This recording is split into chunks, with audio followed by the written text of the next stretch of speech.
మహానటుడు, నాటక రచయిత, అవధాని, కవిత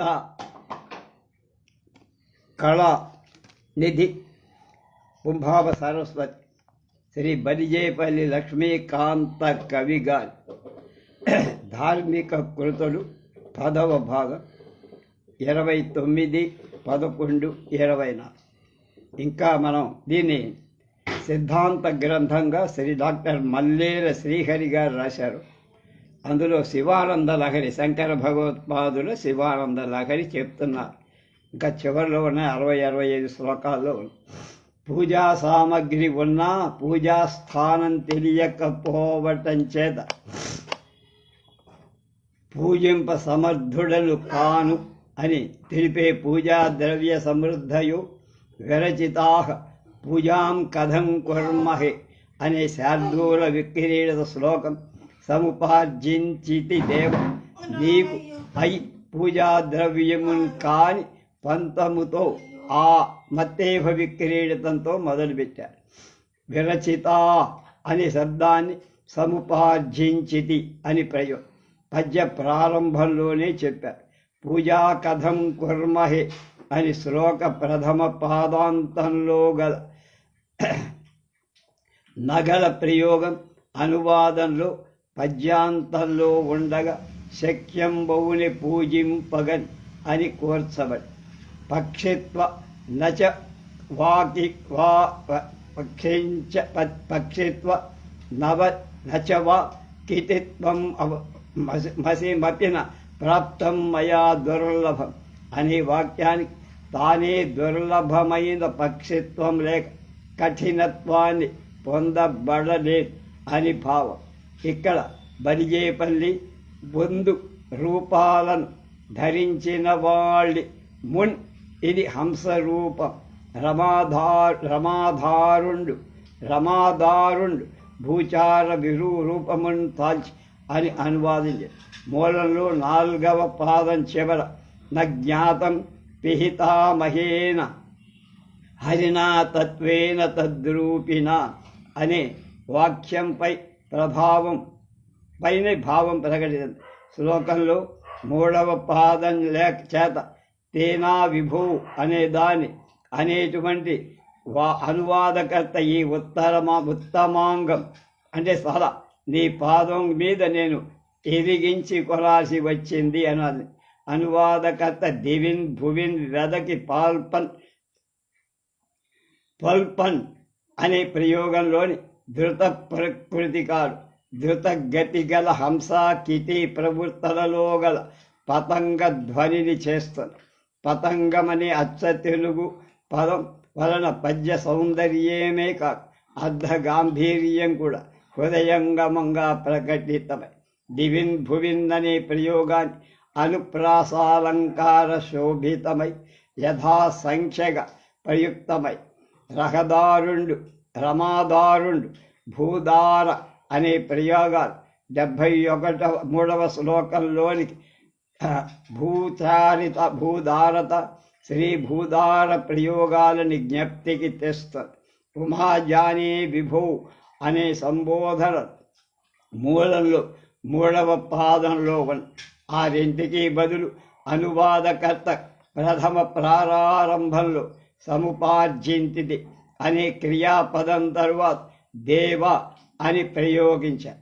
క్రియాపదంలో ఈ పద్యపు ఎత్తుగడ ఎంతో దీప్తిని పొందగలిగి అలాగే శివపాద భక్తి మాత్రం కావాలని కోరటం అనంతరం శ్లోక సారాంశం. అశనం గరళం ఫణీ కలాపోపవనం చర్మచ వాహనం మహోక్ష అనే శ్లోకం అందము విషంబు నగల్నన్న పందగములు అను గీత పద్యంలో అనువాదింపబడి అశనం గరళం అన్నదాని అన్నం విషం అని ఫణీ కలాప అనే దాన్ని నగలెన్న పన్నగాలు అని వసనం చర్మచ అనే దాన్ని వార్వంబు మొసలి ఎద్ అని తన పాదాంభుజం భక్తిమేవ దేహి అనే దాన్ని భగవత్పాద భక్తి నిమ్ము అని అనువాదం. కిమస్తే అనే దానికి నాకేం వద్దు అని అనువాదం. ఈ శ్లోకంలో ఫణీకలాప అనేది ఏకవచనం కానీ కవి బహువచనంగా దాన్ని ప్రయోగం చేశారు. పరమేశ్వర పాద భక్తి లభిస్తే అర్చనం స్తోత్రం ధ్యానం చేసే సమర్థుడైనందువల్ల అవుతుందని భావం. దృష్టాంతపూర్వకంగా యదా కృతాంభూనిధి సేతు బంధర అనే శ్లోకంగా ప్రతిపాదితం చేశారు. దీన్ని బలిజేపల్లి నేనే వారిది కట్ట నేనే వారిది గట్టు రాఘవుడ నేని వింజ భూమిధ్రమున్ అనే శార్దూల విక్రీడితంగా తిరిగి ఇందని యథా తథా అవ్యయ బదులు ఏనిన్ అని ప్రయోగించారు. యథాకృతాంభు అది బలిజేపల్లి చేశారు. మూలంలో సూచించబడి పేరు స్పష్టమై అక్కడ కవి వాచ్యం చేశారు. కరస్థలాభకృత పర్వతాధిప అనటానికి వింధ్య భూమిధ్రమున్ అని ఒక్కడంగా కుంభ సంభవదేని అనే అనువాదం. దీనిలో అరచేతిలో దిగువ అణచబడిన పర్వతాధిపుడు కలవాడనే మూలంలో కల భావించారు. ఇందు ఎవ్వడు ఏ పర్వతాన్ని అణచేశాడు ఇత్తమిత్తమని చెప్పలేదు, కానీ అనువాదకర్త స్పష్టీకరిస్తూ వింధ్య పర్వతాన్ని అగస్త్యుడు చేతతో నొక్కినట్లు వివరించాడు. చేనొక్కంగల అనే అచ్చ తెలుగు పదాలను ప్రయోగించాడు. రెండవ పాద ప్రారంభంలో అప్రయత్నంగా ప్రాసస్థానంలో నకారం చేరేటట్లుగా కూర్చాడు. లంఘిత పద్మ సంభవ అనే ప్రయోగాన్ని పద్మజున్మించు విజ్ఞాన శ్రీనిధినే అని అనువాదం. ఇది అతిశయింపగల బ్రహ్మదేవుడు గలవాడు అని మూలానికి భావం. కానీ ఇది అతిశయిస్తే అనువాదకర్త చక్కగా విస్పష్టం చేశారు. పద్మజున్ మించు వరకే మూల విధేయం. విజ్ఞాన శ్రీనిధనేన అనేది కవి స్వకపోల అత్యాస్తవ భావన క్షమ అనే ప్రయోగాన్ని పూజలో ఉన్న స్తోత్రంలోను ధ్యానం సమయంలో సమర్థకుడు అని భావం. దీన్నే తావక పదార్థకీర్తన ధ్యాన నిష్ణాతుడవై అని అనువాదం చేస్తారు. మూలంలో గలస్థవ భావాన్ని కీర్తన ధ్యానాలని, క్షమ అనే దాన్ని నిష్ణాతుడని వివరణ పూర్వకంగా కవి అనువాదం చేస్తారు. గణింతుగడ ఈ ఈశానీదు సాన్నిధ్యమన్ అనే పద్యాంతంలో ప్రయోగానికి మూలం లేదు. ఇది అనువాదాన్ని స్వతంత్రంగా స్ఫూర్తిగా నిదర్శనంగా చేశారు. మూలంలో శివ సంబోధన ఉంది, కానీ బలిజేపల్లి యతి స్థానంలో శకారం వచ్చినట్టుగా ఈశా అని సంబోధించారు. శ్రీరామాగస్త్య బ్రహ్మదేవుల శివ పదార్చా కీర్తన ధ్యాన పరుడుగా ప్రస్తుత పద్యంలో యథాసంఖ్యగా పేర్కొన్నారు. పతిభి శృతిభి పూజా విధి ధ్యాన సమాధిభి సతుష్ట అనే వాక్యాన్ని సతులన్ నన్నుతులన్ సన్నుతులన్ సమర్చులు ధ్యాన ప్రక్రియను నీకు సమ్మతిగా నేని అని అనువాదం చేస్తారు. ఇందు పూజ అనే విధిభి అనే దాన్ని సమర్పలు సమర్చలు అని, ధ్యాన సమాధిని అనే దాన్ని ధ్యాన ప్రక్రియ అనే క్రియకు సంతిక్తంగా మూలంలోని భావం కోరకుండా పోకుండా తిరిగి సంతుష్టగా అంటే సంతోషించిన వాడవు కావు అని భావం. దీన్ని నీకు సమ్మతి కాదేని అని ఆంధ్రిక. సమ్మతిలోని తకారం ప్రాసస్థానాన్ని కూర్చడం ఈ పద ప్రయోగంలోని ప్రత్యేకత. ధనుష్ఠ అనే పదాన్ని కోదండం దాల్తును అని యము చేత అనుకొని ముసలము చేత పాటింతును అని, అశ్మభి అనే దానికి రువ్వుదులో మీదన్ గండశైలంబుల్ అని అనువాదం. అలాగే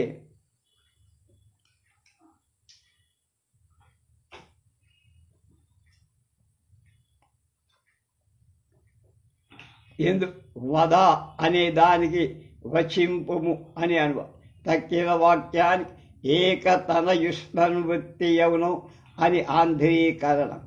ప్రీతి అనే కంటే వృత్తి అనే పదం నీ నడవడిక, నీ జీవన ఉపాయం ఎటువంటివో అన్న భావం వ్యక్తం.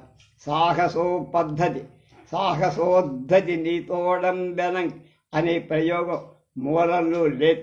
ఇది అనువాదకర్త స్వయంగా కల్పించి అస్మిభి అంటే రాళ్ల చేత అనే దానినే గండశైలంబులన్ అని ప్రయోగించి, గండశైలమనగా కొండ నుండి జారిపడిన పెద్ద రాయి.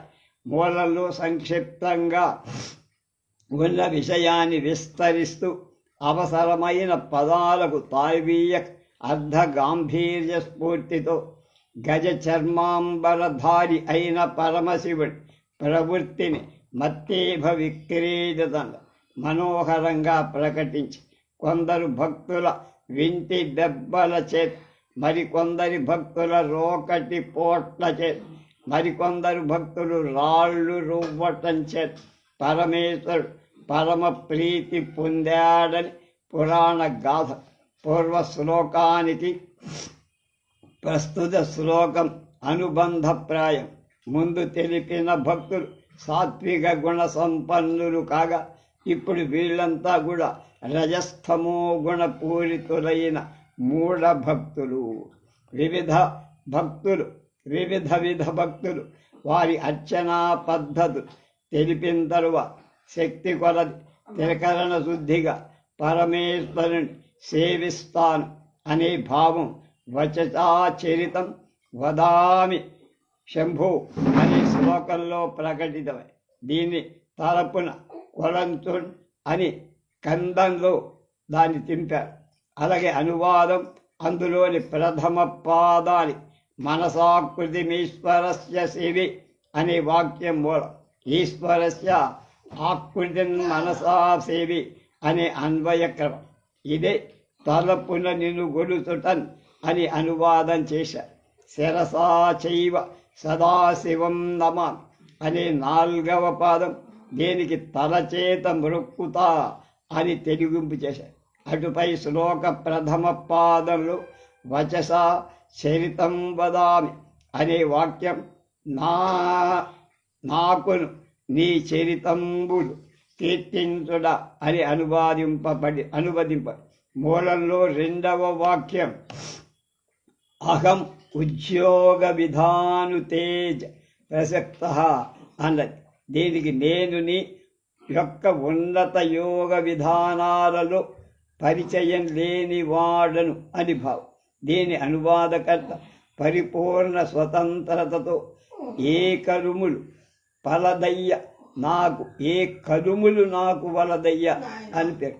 గౌరీ రమణ అనే సంబోధన కంద పద్యం చివర్లో అజ్జా విద్యా హృద్గత నిర్గతాసీత్ అనే శ్లోకంలో నాదు మదిగొల్తనంద అజ్ఞానమణగి అనే గీత పద్యంలో అనువాదం. సద్గృహ హృద్గతమైన ఆజ్యమగు నీ విద్య నీ నిర్గతమైందన భావమే నాకు మది తొల్తనున్న అజ్ఞానం అణగి అని తెలిగించారు. హృద్యమైన విద్యని కృపనెనగి అని ప్రయోగించబడి నేనే నిత్యం సేవే నిత్యం శ్రీకరం తత్పదాబ్జం భావీ ముక్తిర్భాజనే అనేది నిశ్రేయస భాజనంబు శ్రీకరము నీ పదాబ్జం ఆశింతు నెప్పుడు అని అనువాదం చేశారు. ఇందు ముక్తే అనే దానికి నిశ్రేయస పర్యాయ పదంగా తీసుకున్నారు. సేవే నిత్యం అనే దాని ఆశింతు నిపుడు అని అనువాదం. శ్లోకాంతంలో రాజమౌళి అనే సంబోధన గీత పద్యం 3వ పాదాంతంలో ప్రయోగించారు. శ్రీకరమగు పదాబ్జమాశించిన ఈ కవిత సంసార సాగరం కడతేరుతుంది అని.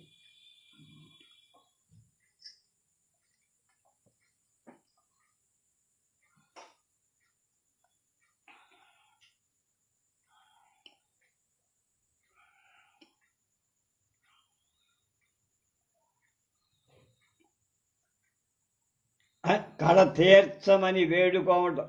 తర్వాత శ్లోకంలో భావం దూరీకృతాని దురితాని దురక్షర అనే శ్లోకాన్ని దురితంబుల్ సమసెన్ దురక్షరపు పంక్తుల్ మాసే అనే మత్తేఫం అనువాదం చేసి దూరీకృతాని అనేటువంటి పదానికి దూరంగా పోగొట్టబడిందని అర్థం. ఇది దురితాని దురితక్షయరాని దురక్షరాణి దౌర్భాగ్య దుఃఖ దురహంకృతి దుర్వవాంసి అనే పదబంధంలో అన్నిటికీ ఇది వర్తించేటుగా అనువాదకర్త ఈ ఒక్క క్రియాపదాన్ని అనేక సార్లు ప్రకటిస్తూ దురితంబుల్ సమసెన్ దురక్షరపు పంక్తుల్ మాసి దౌర్భాగ్య దుఃఖ కరింపులు నశించిపోయి దురహంకారంబు దుర్వాక్కులం తొరగెన్ అని అనువాదం. సత్కటాక్షై అనే దానికి నీ కృపచేత అన్నాడు. అలాగే సారం త్వదీయ చరితం నితరాం పిబంతం మామిహ సముద్ధర అనే వాక్యాన్ని సారమైన నీ చరిత్రాన్ని బాగా వింటున్న గురువులుతున్న నన్ను ఈ జన్మల్లో ఉద్ధరించు అని భావం. దీన్నే బలిజేపల్లి కావుమా పాడినక్షరతో పాటు సార వచ్చరితోదార భవత్ కథాసుధర నీ జన్మంబు వేగించిన అని అనువాది. సారపచ్చరితోధార అన్నాడు. సారపచ్చితోధార అనేటువంటి మూలంలో గల విడిబడి పదాల భావాలు బడిజేపల్లి సమాసగతంగా చెప్పారు. మూలంలో ఉన్న పిబంతం శబ్దాన్ని బట్టి సుధా ప్రసక్తి సూచన మాత్రం.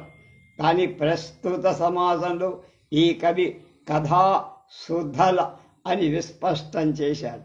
సముద్ధర అనే క్రియాపదాన్ని కావుమా అని తెలియజేశారు. అలాగే వేగించదన్ అనే క్రియాపదం ఎంతో అర్థవంతంగా పద్యాంతంలో చెప్పారు. ఈ ప్రస్తుత శ్లోకంలోని దురితక్షరాల బ్రహ్మలలాటాలతో వ్రాసిన దుష్టలిపికి సమానాలు సూచనలు. దురహంకృతి అంటే దుష్టాలను దేహాదులయందు అహం అనే భావం దౌర్భాగ్య దురిత స్థానాలను అనువాదంలో అరింప రిరంప స్మబ్ద అనే శబ్ద సమన్వయంగా కల్పించి ప్రాసస్థానంలో రి వచ్చేట్లుగా ప్రయోగించి దౌర్భాగ్యంలో దుఃఖంలో రమించే ఇచ్చలు నశించాయి అని తెలుపుతారు. దుఃఖ శబ్దంలోని ఖాకారం రెండవ పాద ప్రారంభంలో వచ్చేట్లుగా కూర్చటం ఎంతో సందర్భోచితంగా ఉందంటున్నారు. దీనిపైన ఇది రాస్తున్న శ్రీహరిగా దుఃఖ పదాన్ని ఖండించినట్లే దుఃఖాన్ని కూడా చేస్తాడు అనే భావాన్ని ఛందోగతి ఎందు ధ్వనింపచేయటం గమనించనంటున్నాడు శ్రీహరిగా. సోమకళాధరమౌళౌ కోమల అనే శ్లోకాన్ని సోమకళాధరమౌళిన్ అనే కందం అనువాదం. గిరిజానాథే మహామహన్ అనేటువంటి దాన్ని హైమవతీనాథు అని ఏకదేశంగా ప్రయోగం. మహామహసి అనే దానికి మూడవ పాదంలో మహుని అనే అనువాదం. కోమల ఘనకంధరి అనే ప్రయోగాన్ని కోమల అంబోదగడు అని ఆంధ్రిక. ఎందుకు కోమల శబ్దం తప్ప తక్కిన రెండింటినీ పర్యాయ పదాలు తీసుకోవాలి. స్వామిని అనే పదం మూలంలో సప్తమిలో ఉంటే అనువాదంలో ద్వితీయంలో తీసుకొచ్చారు. మామక హృదయం నిరంతర అనే వాక్యానికి మామక హృదయంబు వలచి మరి రమియింపు అని చక్కటి అనువాదం. అలాగే వలచి అనే శబ్దానికి మూలంలో లేదు. పరమశివుడికి సంబంధించిన విశేషాలన్నీ ద్వితీయ విభక్తిలో ఉన్నాయి. అక్కడ వలచి మరి రమీయించున్ అనే రెండు క్రియాపద ఎంతో అర్థవంతంగా కూర్చారు. తలచుట అంటే కోరటం లేక కామించడం. కోరిన వస్తువు లభించిన తరువాత అందు క్రీడించటానికి వీలు కనుక ఈ రెండు క్రియాపదాల వరుస క్రమం ఎంతో యుక్తంగా ఉంది. పార్వతీ పరమేశ్వర రూపంతో ఉన్న పరంజ్యోతి స్వరూపమైన పరబ్రహ్మంలో తన చిత్తం ఎప్పుడు విచారిస్తుండగా అని తెలిపిన తర్వాత నాలుక మొదలైన ఈశ్వరాయత్తాలు అవటం చేత సాఫల్యం కలుగుతుందని సా రసనాతే నయనే అనే శ్లోకాన్ని శ్రీమద్ శంకర భగవత్పాదులు కూర్చారు. దీనికి అదే నాలుక అదే కన్గవ అనే కందంలో అనువాదం. శంకర భగవత్పాదుల శ్లోకరచనలో అత్యద్భుత క్రమాలంకారం విశిష్టమైన పద్ధతి పాటించారు. మొట్టమొదట నామవాచకాలు వాటికి సంబంధించిన సర్వనామాలు చెప్పుతూ చివరిలో పైన పేర్కొన్న వాటిని సంబంధించిన క్రియాపదాలు వరుస క్రమంలో కూర్చారు. రచన రసనా నయనే కరౌ సహ అనే వాటికి సంబంధించిన సర్వనామాలు ఔయౌ యౌయ అనేవి. పైదానికి సంబంధించిన క్రియలు వరసగా పరతి ఈ క్షేత్రే అచ్యుత స్మరతి అనేవి. కనుక భర్గ శబ్దాన్ని పలుకు నాలుకే నాలుక, భర్గుని చూసే కళ్ళే కళ్ళు, అలాగే అతన్ని సదా అర్పించుకునే చేతులే చేతులు, అతన్ని ధ్యానించేవాడే భక్తుడు కృతకృత్యు అని ప్రస్తుత శ్లోక భావం. మూలంలో పేర్కొన్న పద్ధతి కందంలో కూడా మొదటి రెండు పాదాలలో అదే నాలుక, అదే కనుగవ, అదే కరయుగం, అదే ధన్యుడంతున్ మతడే ధన్యుడందున్ ధన్యుడు అని కవి పేర్కొన్న తర్వాత రెండు పాదాలలో ముందు చెప్పిన క్రమాన్ని అనువదించి ఏది శివుడు బలుకునో ఏది శివు బలుకునో కనును ఏది పూజింపబడునో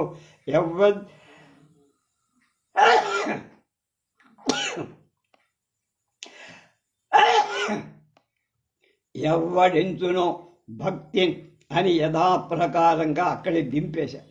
మిగుల కఠినమైన ప్రదేశాన్ని సంచరించాల్సి వచ్చిన సంశయం వదలక వేడుకుంటూ అతి మృదులౌ మమ చరణౌ అనే శ్లోకం రచించాడు భగవత్ప.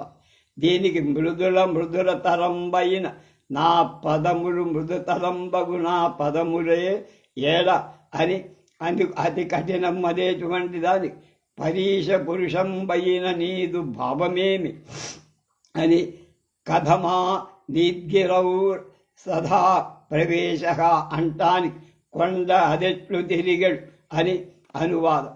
ఈ శ్లోకంలో అందరి తుది వాక్యంలో అలాంటి పర్వతంలో సంచారం ఎలా జరుగుతుందయ్యా అని ప్రతిపద. దీనినే కొంత మార్చి కొండ ఎట్లా తిరుగుతావు అని కవి కూర్చు. అలాగే చితి విచికిత్సాం సంచజ అనే వాక్యానికి సంశయాన్ని విడవయ్యా అని పేర్కొన్న.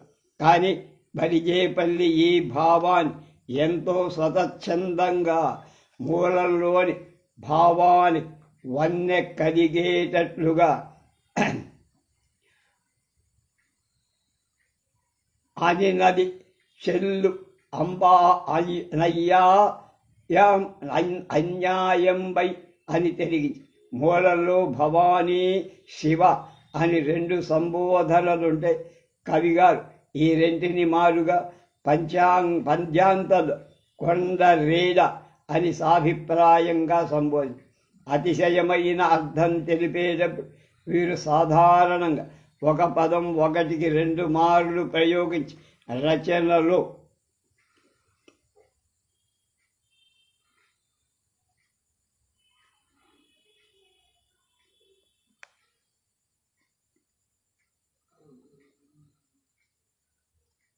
సౌందర్య దీప్తి గర్భిత వీరి హృజ్యతర స్వీయ రచనలోని ప్రత్యేకత 80వ శ్లోకంలో అది అత్యంత మృదులం అనే ప్రయోగాన్ని వీరు మృదులంబులైన అని రచించారు. ప్రస్తుత శ్లోకంలో అతి మృదులవు అతి కఠినవు అనే ప్రయోగాలు మృదులంబులకు పరుషంబులైన అని ఆంధ్రీకరి ప్రస్తుత పద్యంలో 3వ పాదంలో తప్ప తక్కిన వాటితో లేడ మేడ రేడ అనే అంత్యప్రాసలు పాటించారు. ధైర్యాంకుశేన నిభృతం రభతాత్ అనే శ్లోకంలో ఈశ్వర పాదంలో తన మనస్సును నిర్బంధించటానికి కవి ప్రార్థిస్తున్నారు.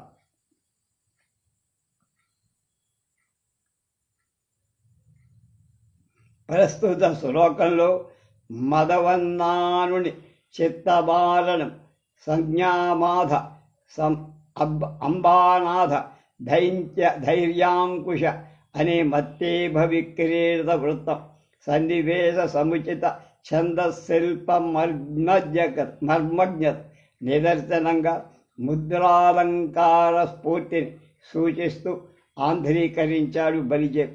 ప్రస్తుత శ్లోకం అలతి పదాలతో ఎంతో అర్థవంతంగా సూక్ష్మంలో మోక్షంగా అనే పద్ధతిలో రచిస్తే ఇందు హృదయమదీభ ప్రసక్తి ఉండటం చేత బలిజేపల్లి మత్తేభ విక్రీడితాన్ని తీసుకొని ప్రస్తుత పద్య భావానికంతటి మూల కేంద్రం మత్తేభం కనుకనే ప్రస్తుత పద్యం మదవన్నామక చిత్తవారణం వారణం అంటే మత్తేభం ఆరంభం చేశాడు. దీనికి మూలం హృదయం అదేభం అనేది ధైర్యాంకుశేన అంటాం. ధైర్యం అనే అంకుశంతో దాన్ని పొడిచి దారిలో పెట్టమని. ఇట ప్రదలంబూని అనేది కవి కల్పించిన ప్రయోగ విషయం. విచ్చిద్యంత్రై అంటానికి దివ్య జ్ఞాన యంతస్థలిన్ అని ఆంధ్రీక. ఈ ప్రయోగానికి ముందుగా మదోద్ధతిన్ గెడపి అని కూర్చారు. అనువాద అది మదవన్నామక చిత్తవారణమగుట చేత్ విశేషించి మదోద్ధతిని గడిపి అని వివరణ. భక్తి శృంఖాలయ అంటానికి భక్తినామ నిగడోద్ధారంబు తోడన్ అని ఆంధ్రీకరణ. చరణాలని అనే ప్రయోగాన్ని పదపద్మంబును కట్ట కంబమునకు నీ పదపట్నాన్ని పద్మాలను కట్టేయటానికి ఒక స్తంభం అంటే కట్టుకొయ్యాను. అది అనువ. బధాన అనే క్రియను బంధించి సాధించుమ అని వర్ణించారు. రభసాత్ అకృప్య అనేటానికి అనువాదం లేదు, కానీ ఇందరి భావం తదియంజేరని అనే ప్రయోగంలో కవి ప్రకటిస్తారు. పురహర అనే సంబోధనానికి బదులు అంబానాథ అని యతిస్థానానికి బిందుపూర్వక బకారం వచ్చేందుకు వచ్చారు. ఏనుగు మాదావళి పర్యాయ పదంగా ఉన్నాయి. ఏనుగుకు మదావళం అనేది ఇంకొక మది అంటే అది పర్యాయ పదం. మదనవన్నామక అనే దానికి మదం కలిగినది పేరు అనే అర్థం కూడా. ప్రచరత్యభిత ప్రగల్భవృత్య అనే శ్లోకాల్లో మదగజ ప్రసక్తే ఉంది. మదవాన్ గరీయాన్ ఏష మనక్కరి అనే 2 పాదాలలోని ప్రయోగం ప్రస్తుత శ్లోకానికి కర్తపదం.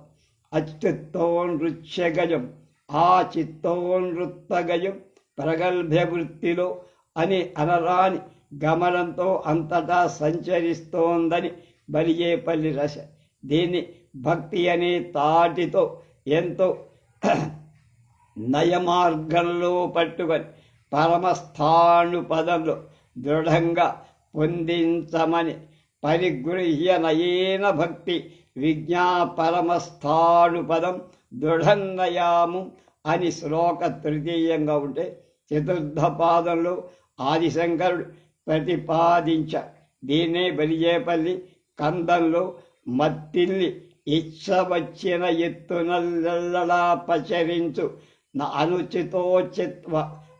నా చిత్తోన్మత్త గజంబు ఉదాత్తము భక్తి అనే మేటి స్థాను పదాన్ని చేర్చమని అనువాదం చేసి మూలంలోని భావాన్ని ప్రకటించడంలో ఎక్కడ ఏమాత్రం లోపం లేదు.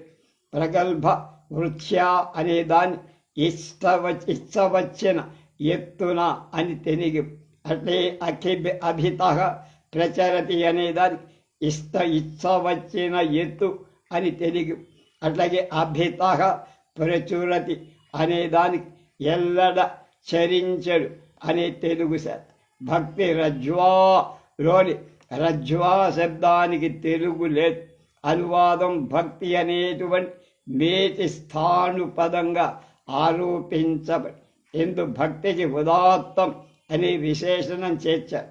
మూలంలో గల రెండవ పాదానికంతటికి చిత్తోన్మత్త గజం అనే అనువాదాన్ని నయ అనే శ్రేయాపదాన్ని చేర్చుము అని చక్కటి తెలుగుంపు సాగించారు. అంతం కంటే చేర్పు అని ఎంతో సహజంగా. తర్వాతి శ్లోకంలో కవి కన్యగా భావించిన తన కవితను గౌరీ ప్రియుడు పరమేశ్వరుడికి సమర్పిస్తున్నట్లు తెలిపారు. ఇందు కవిత్వానికి కన్యకు సరిపడ గుణ విశేషణాలు, శ్లేషాలంకారాలు, సర్వాలంకారయుక్త అంటానికి సకలాలంకృత సంస్కృతం బని సద్భి సంస్తూయమానం అంటానికి సుమన సంస్తూయమానంబు అని లక్షణాభ్యాం అంటానికి సర్వకళా లక్షణ లక్షితాఢ్యమని సువర్ణాం జ్యోతమానార్ధరేఖాం అంటాని సువర్ణ జ్యోతమానార్ధమున్ అని సరస గుణయుతాం అంటానికి ప్రకట శ్రీగుణమున్ అని సాధువృత్తాం అంటానికి సువృత్తం అని ఉద్యద్భాషా విశేషం అంటానికి శంభభూషణ అని అనువ సరళ పదయుతాం ఉపగత వినయం కళ్యాణి అనే విశేషణాలకు అనువాదం చెయ్యాల. మమ కవితా కన్యకాంతం గృహాణ అనే వాక్యాన్ని మామక కావ్యంబను కన్యకామణి ప్రేమం గుమ్ము అని ఆంధ్రీకరించారు. ఈ రెంటిని పద సమాస ఘటితం కాదు, అతి ముఖ్యమైన సరళ పదాయుతాం అన్నది ఆ అనూదితం కాల. అనంతరం ఇదంతే యుక్తం వా పరమశివ కారుణ్య జలధి అనే శ్లోకంలో హరిబ్రహ్మాదులకు కూడా గోచరం కాని నువ్వు నాకెటుల ప్రసన్నుడవవుతావు అని వివరింపబడి ఈ శ్లోకానికి సరవిన్ తావక పాద శీర్షక దిదృక్షాదీక్షమై మున్న శ్రీహరియున్ అనువాదం. వారి బ్రహ్మాది దేవతల కన్నా ఎక్కడ మహాత్మ్యం శ్రీ పరమపద శివ పరబ్రహ్మం అంటే కలదని తెలుపుతూ శంకర భగవత్పాదులు కావ్యాంతాన్ని పూర్తి చేస్తారు. స్తోత్రేజాల బహుప్రవచన మృష్టాదేవా విరించాధ్యయ అనే శార్దూల విక్రీడిత శ్లోకాన్ని నేను సంస్థత్యంతో గరింతుమే గానింపగా విధాత్రాదులల్ల అనే మత్తేభ విక్రీడితాన్ని అనువాదం చేసి స్తుత్యానాం గజనా ప్రసంగ సమయే త్వాం అగ్రగణ్యం విదు అనే శ్లోక ద్వితీయ పాద భావం ప్రస్తుత పద్య ప్రథమ పాదంలోనే తీసుకొచ్చారు. అగ్రగణ్యం అనే శబ్దాన్ని బలిజేపల్లి మొనగాని అని అచ్చ తెలుగు పదంతో నిన్ అనే పదాన్ని యతి స్థానంలో వచ్చేట్లు కూర్చి అగ్ర శబ్దానికి తుది అనేటువంటి తుదమొన అనే అర్థం. దీన్ని ఆధారంగా ఈ కవి మొనగాని అని ప్రయోగించడం ఎంతో సహజ, సుందరంగా, వ్యవహార ప్రసిద్ధంగా, అర్థవంతంగా ఉందంటున్నారు. దీనిపైన విమర్శన చేస్తున్న మల్లేల శ్రీహరి గారు డాక్టర్. అచ్చ తెలుగు పదాలు ఎంతటి గాంభీర్యం ఉన్ననైనా పొడిగింపవస్తు అంటుంది ప్రయోగం కవి నిదర్శనం. మూలంలో 3వ పాదంలో మహాత్మ్యాగ్ర నివాచారణ ప్రకరణే ధానాతు స్థోమ సంభాసత్వద్భూత అని ఉంది. దీనికి సృష్టి స్థితి లయ సామర్థ్యాన్ని గూర్చిన మొదటి చర్చను చేసేటప్పుడు సారం లేని ధ్యానంలోని పొట్టు అంటే తేలిగ్గా ఉంటుంది కదా, అలా పోయి కదలిన వాడే అని బలిజేపల్లి టీకలో ప్రతిపదార్థం చెప్పారు. కానీ ఇందులో తుది భావం అంటే ధానాతుషద్భూత అనే ఉపమానంకారం పూర్తిగా వదిలిపెట్టేశారు. ఎందు మహాత్యాగ్ర అనే దానికి ప్రతిపదార్థంలో పేర్కొన్నట్టు అజాండాదిత సృష్టిలో నయలీనం అని అంగీకరించారు. మూలంలో ఉపమానంకారానికి పేర్కొనబడిన భావం ఎంతో మనోహరంగా ఎందరి మూలానికి తావక పాద శీర్షక దిదుక్షా దీక్ష అని అనువాదమే మూలంగా గల దర్శన ధియో ప్రయోగాన్ని దిదృక్షా దీక్ష అని తెలుగు చేశారు. దిదృక్ష అంటే చూడటంలో కోరిక. ఈ ఇచ్చలో బుద్ధి అనేది సూచితం. దీనిలో దీక్ష అనువాదం అనే అనువాదకర్త సంచించాడు. కొత్త గాంభీర్యం కలిగి తిరియ గ్రూపవు గతవు అంటాని శ్రీహరి ఉందామర శ్రీహరియందాయున్ తామరస ప్రసూతియు అని దివి భువి జవా చాలతో అంటాని. అంటే శ్రీహరి కూడా శ్రీహరి, అలాగే ఆయనతో పాటు తామరస ప్రసూతి పద్మంలో పుట్టినవాడైన బ్రహ్మదేవ్. అలాగా ఆద్యంతం ఫలవంతంగా అనేది మూలంలో హరిబ్రహ్మాదులకు సంబంధించిన విశేషం. అది అనువాదంలో శ్రీమన్ అని పేర్కొని మూల శ్లోక పాదాంతంలో శంభూ స్వామిన్ కథయ మమ విజ్యోసి పురతః అనివన్. శ్లోక ప్రారంభంలో ఇదం తేయం వ్యక్తించ అని కాదు, దీన్ని ఆ ముందర కనుగొనదగిన వాడైనట్లుగా అగుదువు అని చెప్పి ఇది నీకు తగునా అని భావం కాని అనువాదం తావరయంజాదని నీ పదంబిక అనంతాకాంతు నేనే క్రియన్ అని వివరించబ. అలాగే ఇందరి కాంతు నేనే క్రియన్ అనే వాక్యం మూలంలోని భావాన్ని సూచించేదే. కానీ మూలానికి ఇది కొంత వివరణగా ప్రాయంగా మూలంలో పరమశివుణ్ణి కారుణ్య జలధి శంభూ స్వామి అని 4 సంబోధనాలుంటే అది అనువాదంలో 4వ పాదంలో యతి స్థానంలో ప్లుతి అని అనుగుణంగా అనంత అని మాత్రమే సంబంధాన్ని చేశారు. కనుక ముందుగానే నిష్పటం ఉపమ గ్రహించకపోయిన వారు నీ ముందు కానీ ఎందులో కానీ అనే వాక్యాన్ని మామూలు మాటలతో వ్యవహారికమునకెంతో సన్నిహితముగా ఉన్న అతి సహజ ధోరణిలో శివుని మహాత్మ్యాన్ని వ్యక్తం చేశారు.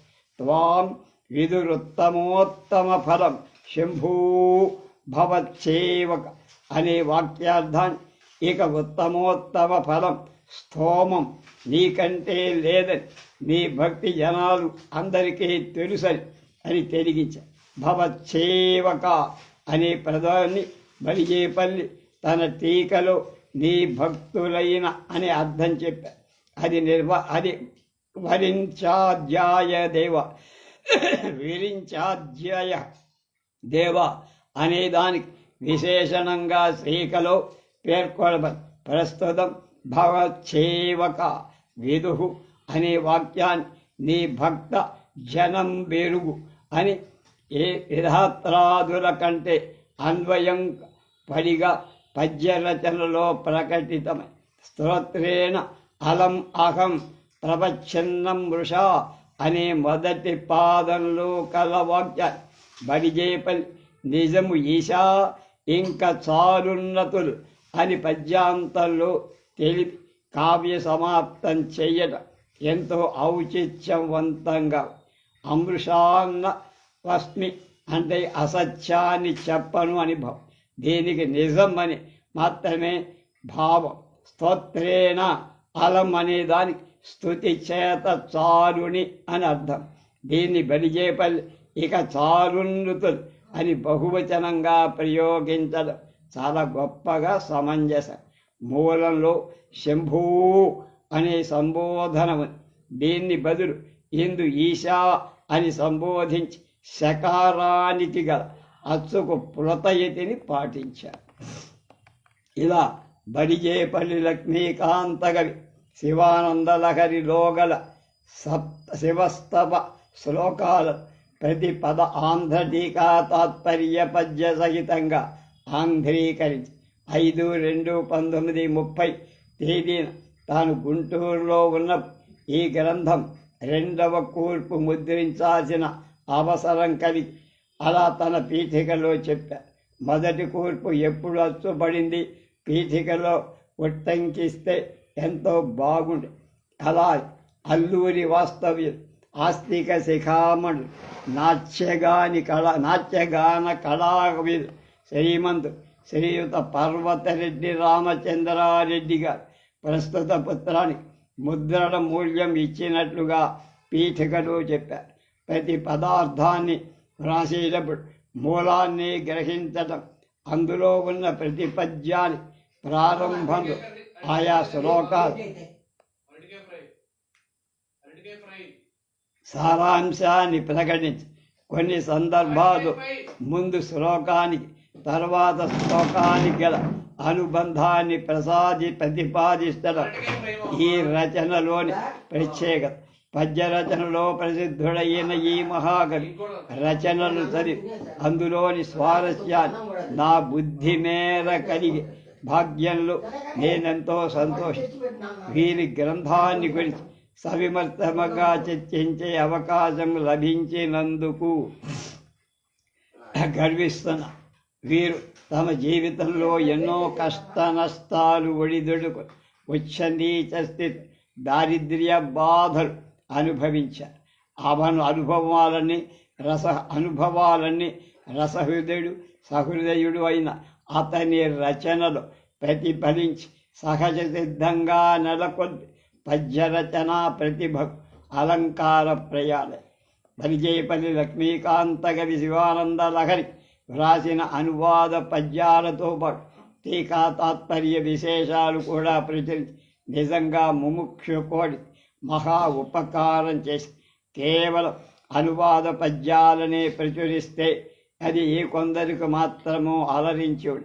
అలా కాక సర్వజనామోదంగా టీకా తాత్పర్యంతో 2వ కూర్పుడు పర్వతరెడ్డి రామచంద్రారెడ్డి సాయంతో ముద్రించి లోకంలో వెల్లడి చేశారు. భక్తి భావనను బహుళ ప్రచారం కావించడంలో వీరి ఈ ప్రచురణ ఎంతో సహకరించి ఆంధ్రులలో ఆదిశంకరుడిపై విశుద్ధ ప్రగాఢాభిమానం పెంపొందించడానికి దోహదకారి. ఇలా సంస్కృతం నిత్య పారాయణ గ్రంథమైన ఆదికవి వాల్మీకి సుందరకాండంలోని విషయాన్ని కూడా ఆంధ్రుల అనువాద రూపంలో అందచేసే మహనీయ సంకల్పంతో